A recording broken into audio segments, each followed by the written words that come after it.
수요예배 대표 기도가 오늘 이영숙 권사님이신데요. 우리 권사님 연락 주시기를 친 오빠분께서 소천하셨답니다. 그래서 오늘 부득이하게 오늘 나오지를 못하셨습니다. 혹 주중에 혹은 주일에 이렇게 만나시면 이렇게 위로의 말씀 꼭 전해 주시면 좋겠습니다. 우리 서로 한번 앞뒤 좌우에 계신 분들과 한번 인사 나누시겠습니다. 잘 오셨습니다. 반갑습니다. 예. 이제 여호수아 거의 막바지에 다다랐습니다. 마지막 세 장을 앞두고 있는데 실제적인 결론은 지난 21장에서 마무리가 됐습니다. 그런데 21장까지가 전체 큰 맥락에서 보면 전쟁하고 그리고 그 땅을 정복한 이후에 각 지파별로 기업을 분배했습니다. 그래서 마무리가 되었어요. 그런데 여러분, 한 가지 중요한 숙제 한 가지가 남았습니다. 그것은 뭐냐면 이제 전쟁하고 정복하고 땅 분배받아서 그 땅에서 살아가는 데 있어서 잘 정착해야 돼요. 여러분, 제대로 정착하지 못하면 앞에 치열하게 피 흘리면서 전쟁했던 거, 그리고 땅 분배받았던 거, 이러한 과정들이 다 의미가 없는 것이 되고 마는 것입니다. 그래서 1장부터 21장까지는 결국 22장부터 24장까지에 있는 정착하기 위한 앞에 서론 본론장이었습니다. 다르게 표현하면 여호수아에 쓰여진 이유와 목적이 뭐냐? 22장부터 24장까지라는 거예요. 가장 중요한 것은 어쩌면 정착이 앞에 있는 전쟁 치르고 그리고 기업을 분배받은 것보다 그 이상의 가치가 있는 거예요. 잘 거기에서 그 땅을 누리며 살기 위한, 그 땅에서 넘어지지 아니하고 그곳에서 하나님 주신 기업을 분배받아 잘 자자손손이 어떻게 하면 그 땅에서 누리며 복되게 살 것인가, 그 가르침을 말해주고 있는 장이 22장, 23장, 24장의 말씀입니다. 오늘날 우리 신앙생활에 적용해 보면 내가 교회 왔어요, 등록을 했어요, 세례 받았어요, 예배를 드리고 있어요, 신앙생활을 시작했어요. 그런데 이후에 신앙을 내가 받아들이고 이제는 본격적으로 믿음 생활을 해야 되는데, 믿는 것보다 더 중요한 것이 이제 본격적으로 믿음 생활하는 거예요. 이런 관점에서 보면 22장부터 24장까지의 말씀이 얼마나 중요한 말씀인지 모릅니다.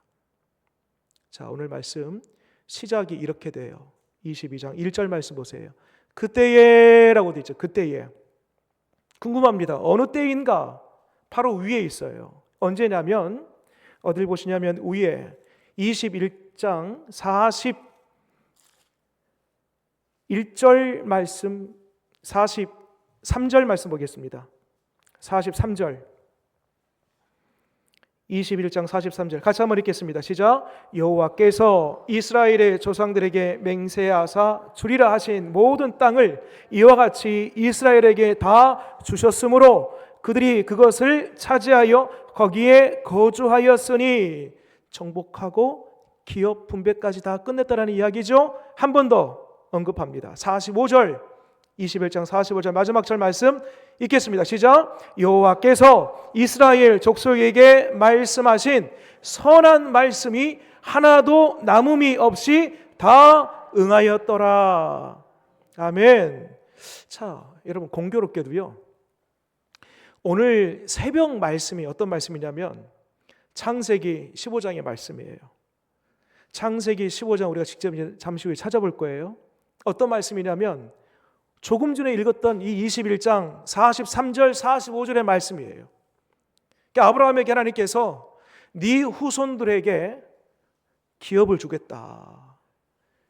비록 400년 동안 저 이방 나라에 가서 종살이 하지만 반드시 400년 후에 4대가 지나면 이후에 출애굽하여서 지금 아브라함이 머무는 그 땅, 가나안 땅이거든요.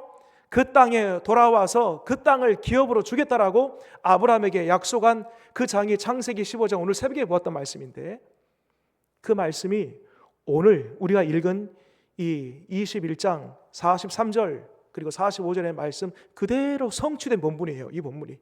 직접 한번 찾아볼게요. 창세기 15장 한번 보겠습니다. 첫 번째 책, 여기 여호수아 22장 그대로 가늠해 주시고요. 줄로 창세기 15장, 아브라함에게 하나님께서 어떤 약속을 하셨는가? 15장 13절 말씀 부분적으로 보겠습니다. 13절 15절까지, 13절로 15절까지 읽겠습니다. 시작. 여호와께서 아브라함에게 이르시되 너는 반드시 알라. 내 자손이 이방에서 계기되어 그들을 섬기겠고 그들은 400년 동안 내 자손을 괴롭히리니 그들이 섬기는 나라를 내가 징벌할지며 그 후에 내 자손이 큰 재물을 이끌고 나오리라. 너는 장수하다가 평안히 조상에게로 돌아가 장사될 것이요. 그 다음에 그 땅이 어느 땅인가 봤더니, 자 18절부터 21절까지 말씀 한 번 더 읽겠습니다. 시작. 그날에 여호와께서 아브라함과 더불어 언약을 세워 이르시되 내가 이 땅을 애굽 강에서부터 그 큰 강 유브라데까지 내 자손에게 주노니 곧 겐 족속과 그니스 족속과 감몬 족속과 헷 족속과 브리스 족속과 르바 족속과 아모리 족속과 가나안 족속과 기르가스 족속과 여부스 족속의 땅이니라 하셨더라. 그 땅이 어디예요? 지금 12지파가 정복하여 훗날 지금 분배받은 그 땅이에요. 오늘 21장. 무려 700년에서 1000년 가까이 되는 시간이 지났습니다. 아브라함에게 주시고 말씀을 주시고 이 약속이 모세를 지나 여호수아의 때에 비로소 성취된 그 시간이 거의 700년에서 800년 가까이 되는 시간이 흘렀습니다. 여러분, 하나님의 말씀은 제가 설교 시간 누누이 강조하고 반복되어 말씀드리는 말씀입니다. 하나님의 말씀은 1.1획도 땅에 떨어지지 아니하고 말씀한 바대로 그대로 열매 맺고 성취됨을 믿으시기 바랍니다. 자, 그러면서 세 지파를 불렀어요. 이제 오늘 22장으로 들어올 겁니다. 세 지파, 그때에 여호수아가 1절 말씀 보게 되면 세 지파가 나옵니다. 루벤 사람, 그 다음에 갓 사람, 므낫세 반지파 사람들이 나와요. 자, 저를 보겠습니다. 이 세 지파 루벤, 갓, 므낫세, 여러분 보면은요, 요단강이 흐르고 요단 동편이 있었습니다. 요단강을 기점으로 해서 요단 서편이 있었습니다. 요단 동편에서 아모리 사람들과의 전쟁이 있었어요. 시온 또 이러한 왕들을 제거하면서 이미 요단 동편에서 요단강 건너기 전에 전쟁을 벌여서 그 땅들을 다 차지했습니다. 근데 그 땅이 목초지 아주 비옥한 땅이에요. 그러면서 일찍이 이 세 지파, 므낫세, 루벤, 갓, 므낫세, 이 지파들에게 그 땅을 기업으로 분배해버렸어요. 그러면 이 세 지파 입장에서는 요단강을 건너서 진짜 전쟁이 이제 서쪽에서 시작이 됩니다. 근데 이미 요단 동편에서 기업을 분배받았기 때문에 느슨해진 마음이 있을 수 있어요, 없어요? 있을 수 있지요. 굳이 우리가 그 땅을 갈 필요가 있을까? 굳이 이제 본격적으로 저 땅에 넘어가면 전쟁이 시작되는데 이미 이 땅에서 우리가 땅 분배를 다 받았는데 굳이 우리가 넘어갈 필요가 있는가? 또다시 땀을 내고 피 흘릴 필요가 있을까?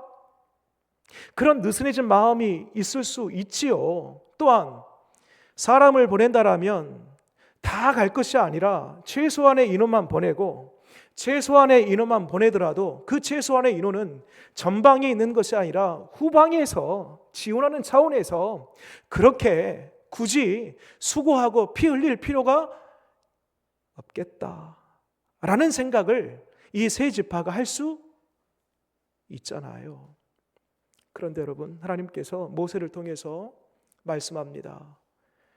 이제 진짜 본격적인 싸움은 요단을 건너 요단 서편에서의 싸움이다.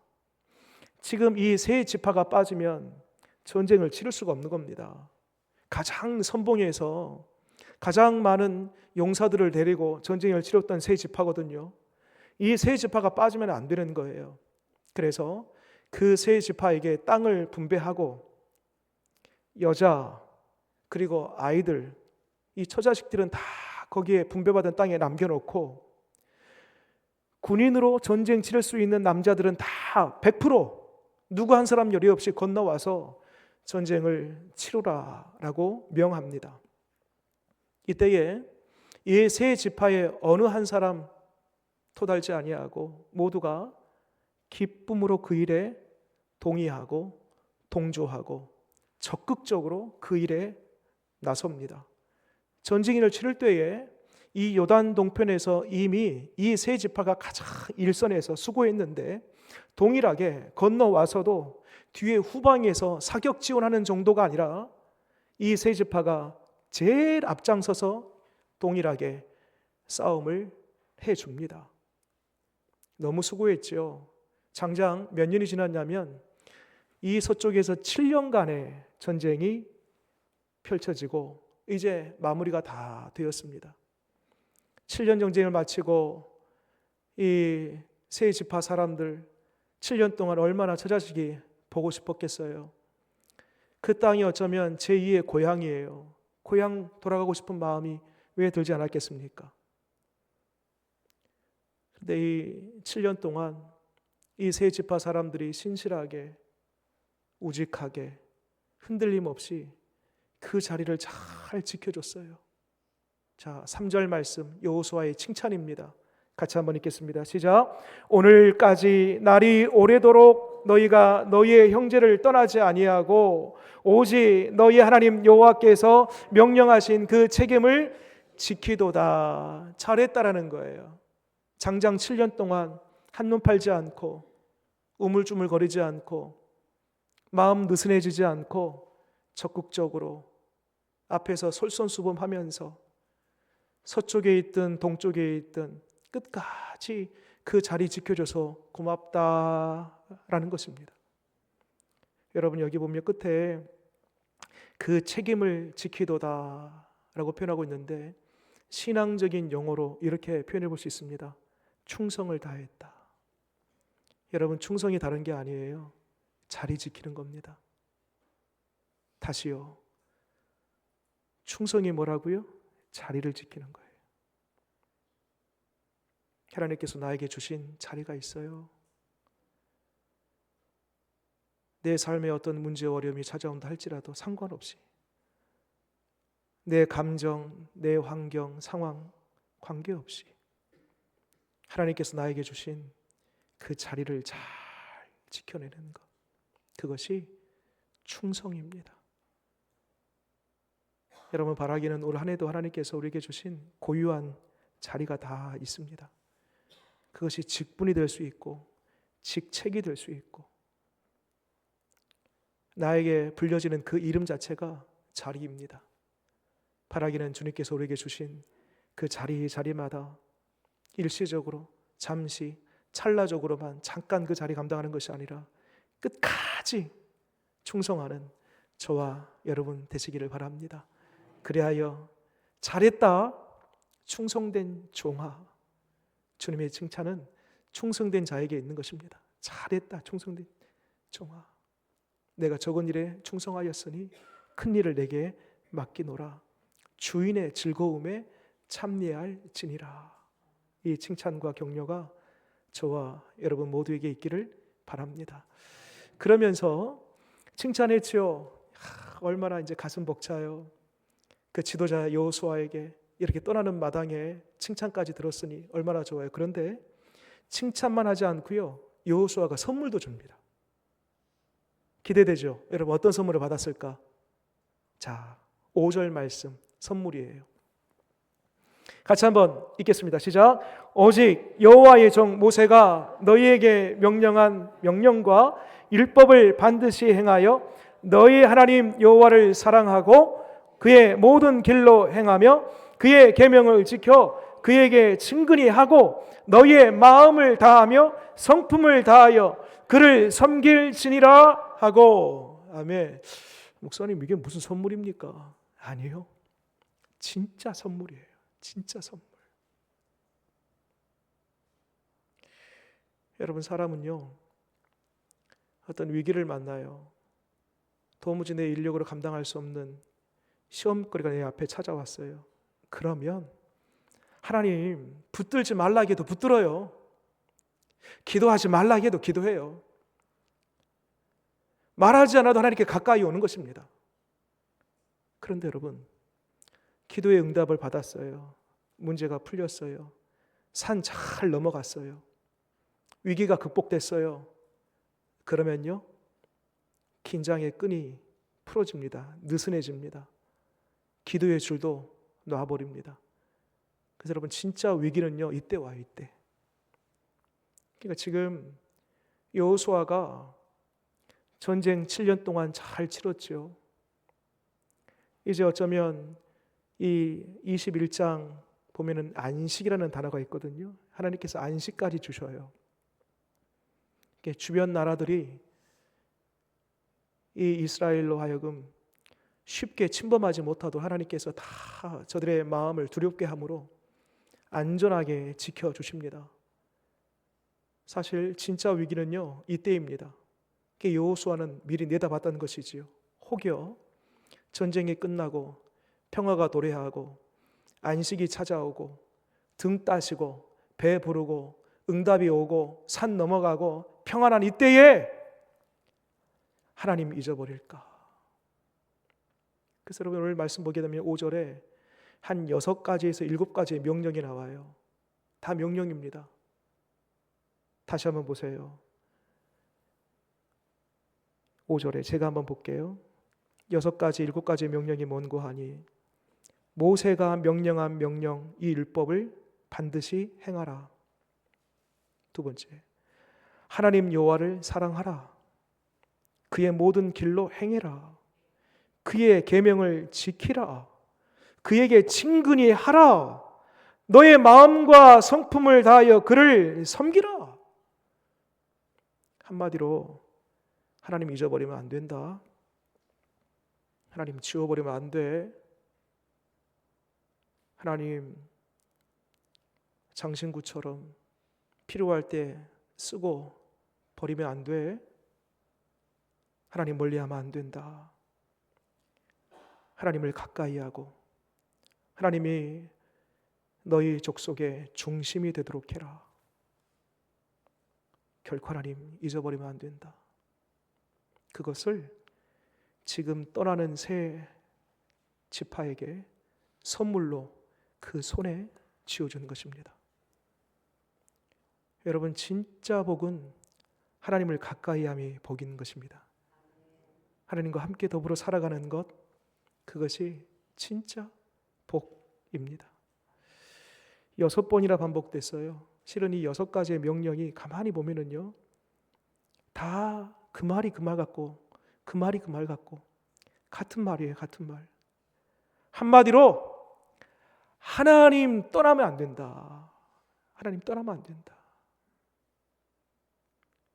얼마든지 떠날 수 있는 환경이 되었어요. 왜요? 다시 요단강을 건너서 요단 동편을 가면은요, 그 땅에 여전히 잔재에 있는 가나안 우상들이 여전히 남아 있거든요. 풍요의 신 바알과 아세라가 버젓이 그 신상들이 여전히 산마다 동굴마다 그 지역마다 세워져 있거든요. 보이는 그 신, 보이지 않는 하나님 버리고 보이는 신 섬길 수 있는 가능성이 농후하기 때문에 여호수아는 그것이 아니라 하나님 가까이 하고 절대적으로 하나님 섬기라 라고 말하고 있는 것입니다. 자, 그러면 여러분 한번 질문 드려볼게요. 6번이나 반복해서 하나님 떠나면 안 된다. 하나님 떠나면 안 된다. 제발 하나님 떠나면 안 된다. 하나님과 꼭 붙어 있어야 된다. 하나님과 친밀해야 된다. 6번 강조하여. 여러분 성경에서 반복이라는 것은 강조예요. 6번이나 반복해서 강조했습니다.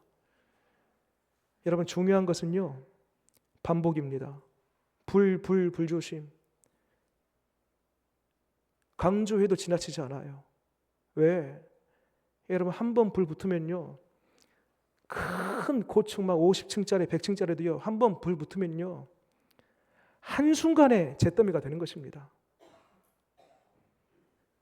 세워지는 것은 오랜 세월이 걸린지 모르겠지만 불 한 번 붙으면요 삽시간에 사라지고 마는 것입니다. 여러분 하나님 믿고 신앙생활하는 것 마찬가지입니다. 10년, 20년, 30년 우리가 믿음 생활하는 것 쉬운 일이 아니에요. 올해 충성하고 내년 충성하고 그 매년마다 하나님 주님께서 우리에게 주신 그 자리를 잘 지켜서 충성하는 것 너무나 귀하고 쉬운 일이 아니에요. 그런데 여러분 한 번 넘어지면은요 일어나기가 쉽지 않아요. 한 번 떠나면요 돌아오기가 쉽지 않다니까요. 주일 한 번 빠지는 것은 어렵지 않아요. 2번 빠져보세요. 3번 빠져보세요. 4번째 가면은요 교회 가는 게 어색해요. 여러분 신앙생활이 그렇습니다. 그래서 여러분 6번이나 하지 말아라. 하나님 떠나면 안 된다. 말씀 앞에 있어야 된다. 말씀을 행해야 된다. 하나님과 친밀해야 된다. 하나님 사랑이 된다. 온 마음과 정성을 다해서 하나님 경외해야 된다. 6번이나 중요한 것이기 때문에 강조하고 또 강조한 것입니다. 질문 드려볼게요. 여러분 하나님 사랑하고 하나님 가까이하고 하나님 경외하면서 하나님 떠나지 않음 최소한의 방법이 뭘까요? 최소한의 방법. 이것만큼은 있어야 된다. 뭘까요? 그것은 바로 시간과 공간입니다. 시간과 공간. 뭔가를 하기 위해서는요 반드시 시간이 필요하고 공간이 필요해요. 여러분 하나님 잘 경외하고 주님 사랑하고 그의 말씀을 따라 행하기 위해서는요 시간과 최소한의 공간이 필요해요. 여러분 지금 이 수요일 이 자리가 주님께 더 가까이 나아가고 주님 사랑하고 경외하고 온 마음과 정성을 다해 주님 경배하는 그 최소한의 시간, 그 장소가 바로 지금인 줄 믿으시기 바랍니다. 그러니까 여러분 매일매일 나의 시간, 하나님 앞에서의 나의 공간은 어딘가 한번 여러분 스스로 체크해 보세요.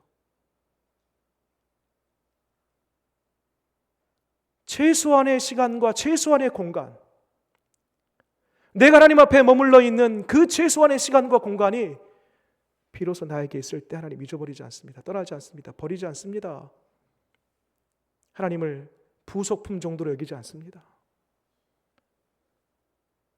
바라기는 오늘과 같은 이 수요 예배, 주일 예배, 그리고 여러분 개개인의 개인 영성을 위한 최소한의 시간과 공간이 확보되어지는 저와 여러분 되시기를 바랍니다. 이후에 이제 귀한 선물도 받고 그 요단을 건너 이제 요단 동편 이미 기업으로 받은 그 땅을 향하여 갑니다. 그런데 여러분 한 가지 문제가 생겨요. 가는 길에 이 세 지파가 무슨 일을 벌이냐면 큰 제단을 하나 만듭니다. 어디를 보시냐면 자 10절 말씀입니다. 10절 같이 한번 읽겠습니다. 시작. 르우벤 자손과 갓 자손과 므낫세 반 지파가 가나안 땅 요단 언덕 가에 이르자 거기서 요단 가에 제단을 쌓았는데 보기에 큰 제단이었더라. 여러분 제단은 돌로 쌓아요. 일반 광야에는 돌이 별로 없어요. 어디에 돌이 많아요? 산 밑이나 아니면은 물가에 가야지 돌이 많습니다. 그러니까 이제 여기 보면 제단을 쌓는데 이 세 지파가 그냥 옆에 있는 거 주워다가 쌓은 게 아니고 힘겹게 어렵게 노력해서 제단을 쌓았어요. 근데 그 제단이 작은 제단이에요? 큰 제단이에요? 큰 제단이에요. 그 제단을 쌓은 것을 나머지 9지파가 봐요.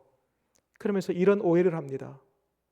여러분, 당시 제단을 쌓는 것은 크게 두 가지 의미로 제단을 쌓습니다. 한 가지 의미는 뭐냐면은 신을 제사할 때에 제단을 쌓아요. 그리고 또 한 가지는 기념비적인 어떤 사건, 기념비적인 어떤 행사를 앞두고 제단을 쌓습니다. 두 가지 중에 한 가지입니다. 그런데 이 큰 제단을 세 지파가 쌓는 것을 9지파가 보고 어떻게 오해하냐면, 아니 조금 전에 여호수아로부터 그렇게 6번이나 하나님 떠나면 안 된다, 하나님 가까이 해야 된다, 말씀 지키며 행해야 된다, 그렇게 누누이 강조를 받고 그 귀한 선물을 그 손에 들렸음에도 불구하고 그 말씀 받은 지 얼마나 됐다고 지금 가서 하나님 아닌 다른 신을 위하여 제단을 쌓나? 라고 오해를 합니다. 큰일이죠. 그래서 그 밑에 말씀 보면 이 9지파가요, 이 세 지파를 상대로 전쟁을 벌이려고 합니다. 자, 12절 말씀 같이 한번 읽겠습니다. 시작.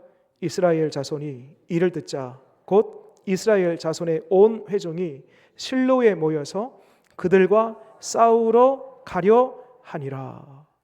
자칫 잘못하면 동족 상전의 비극이 이루어질 아주 위태로운 상황입니다. 이때에 이 세 지파가 오해를 풀어가는 방식을 보세요. 뒤에 해명을 합니다. 어딜 보시냐면 20 뒤에 4절 그 세 지파의 해명을 한번 들어보겠습니다. 도대체 이 큰 제단을 쌓은 이유가 뭔지, 정말로 9지파가 우려했던 바대로 하나님 아닌 다른 신을 섬기고 경배하기 위해서 이 제단을 쌓는지, 아니면 다른 이유가 있는지 한번 보겠습니다. 우리 24절 같이 한번 읽겠습니다. 시작. 우리가 목적이 있어서 주의하고 이같이 하였노라. 곧 생각하기를 후일에 너희의 자손이 우리의 자손에게 말하여 이르기를 너희가 이스라엘 하나님 여호와와 무슨 상관이 있느냐. 25절 너희 르우벤 자손 갓 자손아, 여호와께서 우리와 너희 사이에 요단으로 경계를 삼으셨나니 너희는 여호와께 받을 분깃이 없느니라 하여 너희의 자손이 우리 자손에게 여호와 경외하기를 그치게 할까 하여. 26절 우리가 말하기를 우리가 이제 한 제단 쌓기를 준비하자 하였노니 이는 번제를 위함도 아니요 다른 제사를 위함도 아니라. 마지막 27절입니다. 우리가 여호와 앞에서 우리의 번제와 우리의 다른 제사와 우리의 화목제로 섬기는 것을 우리와 너희 사이와 우리의 후대 사이에 증거가 되게 할 뿐으로써 너희 자손들이 후일에 우리 자손들에게 이르기를 너희는 여호와께 받을 분깃이 없다 하지 못하게 하려 함이라. 아멘. 여러분, 이게 무슨 말이에요? 이런 거예요. 본래 여러분, 하나님께서 약속하신 땅이 어디예요? 요단 동편이에요? 요단 서편이에요? 요단 서편입니다. 진짜 아까 전쟁 치렀던 그 본격적인 전쟁을 치렀던 요단 서편이 하나님께서 본래 주시고자 했던 약속의 땅이에요. 그런데 지금 이 세 지파가 요단을 지나서 건너서 다시 요단 동편으로 이미 기업 분배받은 그 땅으로 돌아가서 살게 되면, 그때에는 상관없어요. 지금은 이 21장, 22장이 기록된 이 당시에는 상관없어요. 왜? 9지파도 이 세 지파를 인정을 해요. 우리는 같은 지파, 같은 하나님을 섬기는 사람들, 하나님께서 모세를 통해서 이 기업 오른쪽, 이 동쪽도 하나님께서 주신 땅, 너희도 우리와 동일한 하나님의 자녀들, 동일한 하나님을 섬기는 사람들, 그 당시에는 상관이 없어요. 그런데 문제는 훗날 이 요단 서편에서 살아가는 지금의 사람들의 후손들이 훗날 이 동편에 살아가는 세 지파의 후손들을 보면서 뭐라고 할까 두려운 거예요. 혹여라도 이 요단 동편은 하나님이 주신 땅이 아니야.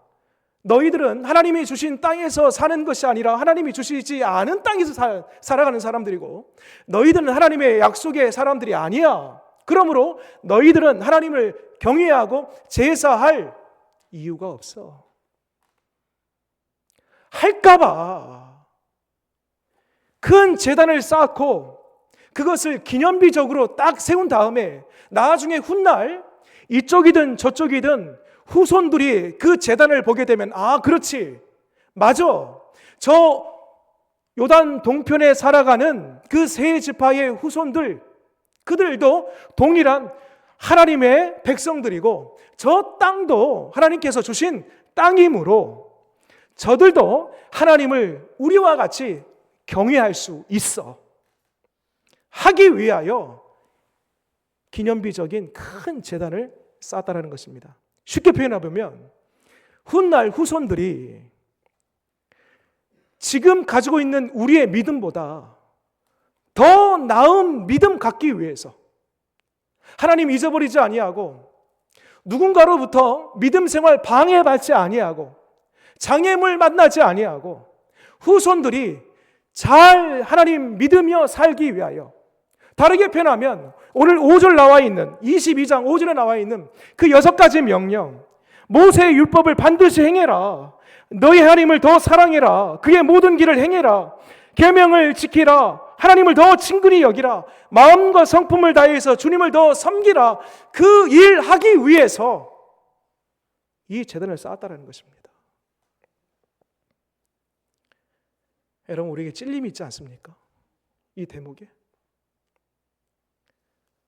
저는 개인적으로 이 말씀을, 이 대목을 읽어가면서 깊은 찔림이 있었어요.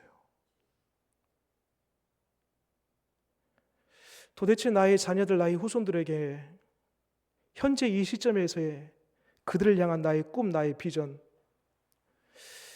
과연 뭘까? 그저 이 땅에서 이름 내고 편안하게 잘 살기를 바라는 그 정도 차원에서의 꿈과 비전이 고작 그것만 있는 것인가? 나의 소유를 잘 물려주고 대물림 받아서 이 땅에서 편안하게 누군가에게 주눅들지 아니하고 그렇게 명예, 권력, 인기, 이 세상 가치를 따라서 그렇게 살기를 바라는 것이 아버지로서 자녀들을 향한 진짜 비전이고 남겨야 할 꿈인가? 깊은 찔림을 받았습니다. 여러분, 지금 이 세 지파가요, 이 두 단어가 조금 서로 상충되고 모순이 되지만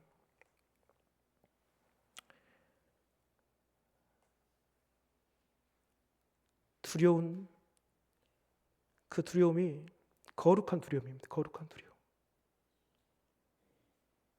거룩한 염려, 거룩한 걱정. 이 자녀들이 지금 우리 때에 가지고 있는 그 믿음을 잘 계승받고 그 누구로부터도 방해받지 아니하고 그 믿음 올곧이 잘 뻗어나가기를 바라는 그 마음, 이 세 지파 사람들의 마음이었습니다. 여러분, 바랍니다. 저나 여러분들 우리 생에 다하는 그날까지 우리의 자녀손들이 나의 때에서 믿음이 딱 끊겨지지 아니하고 계속 흘러 마치 강물이 도도히 흐르는 것처럼 막힘없이 끊김없이 주님 나라 임하는 그날까지 계속된 믿음의 계승이 이어지는 은혜가 있으시기를 바랍니다. 우리 찬송가 94장 중에 이런 찬송 가사가 있습니다. 한번 들어보세요. 우리가 잘 알고 있는 찬송 가사인데요. 주 예수보다 더 귀한 것 없네. 이 세상 부귀와 바꿀 수 없네. 영 죽을 내 대신 돌아가신 그 놀라운 사랑 잊지 못해. 세상 즐거움 다 버리고 세상 자랑 다 버렸네. 주 예수보다 더 귀한 것은 없네. 예수 밖에는 없네. 여러분 후렴만 같이 한번 해볼까요? 세상 즐거움 다 버리고 세상 자랑 다 버렸네. 주 예수보다 더 귀한 것 없네. 주 예수보다 더 귀한 것은 없네.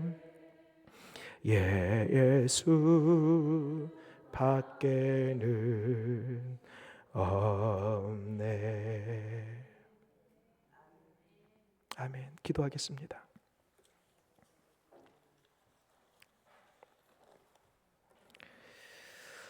하나님, 우리가 마지막까지 붙들어야 할 것은 우리 주님인 줄 믿습니다. 끝까지 힘내어 놓치지 말아야 될 것, 그것은 우리 오직 주님 한 분인 줄 믿습니다. 하나님, 이 세상 우리 언제 다 이별할 날이 있을 터인데 바라옵기는 우리의 믿음은 계속해서 자자손손 흘러가고 계승되고 전해지는 은혜가 있게 하여 주시옵소서. 돌아가는 새 지파를 향하여서 율법을 반드시 지켜 행하고 여호와를 사랑하고 모든 길로 행하며 친근히 하나님을 대하고 마음과 성품을 다하여 하나님을 섬기라. 하나님, 이 말씀 오늘 이 저녁에 우리가 받고 이 말씀이 우리의 기도의 제목이 되어서 자녀 손들도 이 말씀 그대로 살아가는 은혜가 있게 하여 주시옵소서. 하나님, 이 땅에서 우리의 자녀들이 그저 이 세상의 가치를 따라 성공, 출세하는 정도가 아니라 하나님, 이 시간 우리가 거룩한 두려움, 거룩한 걱정, 거룩한 염려를 해봅니다. 바라기는 어떤 장애물, 어떤 방해 세력 만나지 아니하고 주님께서 우리 자녀손들의 믿음을 지키시고 굳건하게 하심으로 말미암아 우리보다, 우리 세대보다 더 나은 믿음의 세대가 되게 하여 주옵소서. 예수님 이름으로 기도드립니다. 아멘.